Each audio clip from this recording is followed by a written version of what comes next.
Hi. Well, thanks for having me, Siobhán. My name's Ed Coates. I'm the Group Manager for the Family Placement Service within Manx Care, part of Children and Families, but we're a small but very passionate team about fostering and adoption. Those are our two main areas of work. And so we're talking today about sort of short break foster caring. Can you sort of explain, I guess, first of all, what that means? Well, I'll put it into a little bit of context first, actually, if that's all right, because we've been recruiting and trying to recruit more foster carers generally across the island in the last 14, 18 months or so. And we've been having some moderate success, and we've got some new carers coming along to join a very passionate and incredibly committed group of foster carers we've got on the Isle of Man. And we need more. We need more general foster carers, but within that, what we're looking at now is recruiting some people who will be happy to take a child in for maybe a day here or a day there, or sometimes a week at a time, but not looking at necessarily 24/7, 365 days a year. There's two real reasons for wanting to do that. One is the fact that some of our current carers, for various reasons, really need a break. We've had instances during the course of the last year where one of them needed to go into hospital for several days in a planned way, and we needed somebody else to look after their child. There's other reasons. People maybe have already had a planned holiday before they took on a child, so we might need somebody else to look after their child for a few days or sometimes a bit longer. There's lots of reasons why our current carers might need a break. Mm-hmm. But on top of that, we're also looking to expand our service or services into an area that we already provide services for, and which is children with disabilities. Now, there's quite a number of children with disabilities and impairments on the island, and their parents and their families often need a break. And we provide those sort of breaks, sometimes in residential resources. We've got one in Ramsey. Many people will know this, it's in Grove Mount, and there's another one in Braddon. And we provide services to those families, and we're looking to enhance and build upon those services. I guess just to jump in there in terms of recruiting foster carers for a start, obviously there's a difference there between fostering and adoption. You've been actively recruiting. Are you seeing, people signing up to be foster carers then? Is that going well? The recruitment drive has been going really quite well. We've had an awful lot of, I shouldn't use the word awful, a really pleasurable lot of inquiries. A lot of people are interested. It is a challenging thing to do. And so the difference between the number of people that show an interest and make contact with us and those that actually go on to become foster carers is quite stark. But we have had some success, and we've got some new carers on stream. We've taken new carers on during the course of the last year, and we've got several more coming through the process of getting ready to become foster carers. So it's had some success. And you're saying there about short break foster carers to support parents and families with kids with complex needs, really. We've done stories here at Manx Radio before about carers in general, and the idea that, they need a break. Maybe they've got other kids they want to take out for the day, things like this. You said that's supplementing services that you're already doing. So what are you looking to do then? Well, it'll be providing a slightly different slant as well, because what we'll be providing is short breaks in a home, a family home, rather than in a residential or in a structured place such as Grove Mount. And it's different. Basically, going into the residential resource provides some really positive things, such as the child will be mixing with other children. There'll be times when they can have a range of different resources in that setting. But the flip side of it is that there will be lots of different people that they're dealing with, and what sometimes and some children need is the individual care of a 1-to-1 or a 2-to-1 if it's a couple, but the same people. And so, and for some children with autism, for example, or other conditions, that continuity and that frequency and familiarity can be a really vital thing that we can't quite replicate in the resource centres. So there's differences in what we would be able to provide from what we are already providing, and so it would be enhancing the service. The service is already very, very highly subscribed, so we actually need to build some more capacity to be able to meet the needs of the families out there who really in some cases are desperate and in some cases just really need that extra support that will help them cope in their lives and provide a better care experience for their own children, and that includes the siblings as well. So there's a lot of families out there under pressure, and this would be a service that would, I think, be welcome for some of them. Is it hoped that these short break carers would maybe be on hand to support sort of the same families time and time again, to provide that continuity for the kids? Because is this going to be disruptive to almost have them in a foster care environment and then, for example, looking at it that way and then, out for a few days with someone else? Is it hoped that maybe then that might be the go-to when their actual foster parent needs a break, kind of thing? Yeah. Interesting question, really. Thanks. I mean, it's actually something that we've started to think about. We will be developing the service, but one of the things that will be in the front, middle and back of most of our minds will be the need for continuity and not having too much change. That will be subject and kind of to a degree of scrutiny. Each of the children will have a social worker. There are already a team of social workers in the Children with Disabilities team, and they would be looking carefully at matching the child or the family, because it's kind of both, with either the resource or the foster carer concerned. There may be situations where we would use more than one carer, but it would certainly be advantageous to try to work with a consistency. To get the message out for people out there thinking about it, it could be a whole range of different ways that we do this. One, it could be, for example, it could be providing a day a week or a day every fortnight, or an overnight I'm talking about probably, but even daycare.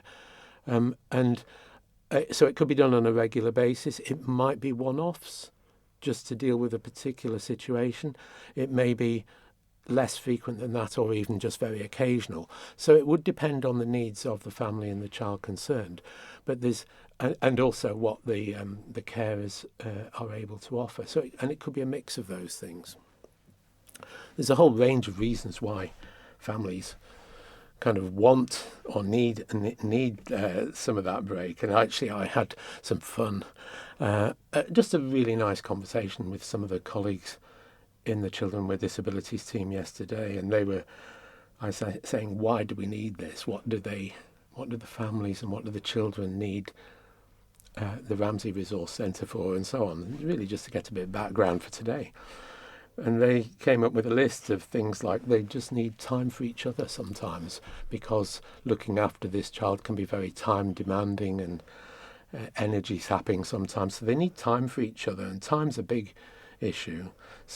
Sometimes it might be for just to go out for a meal together as a couple, because you can't do that when you've got a child who actually needs 24/7 cover. Time to give to their other children's a really big one, and I think I mentioned that in the press release.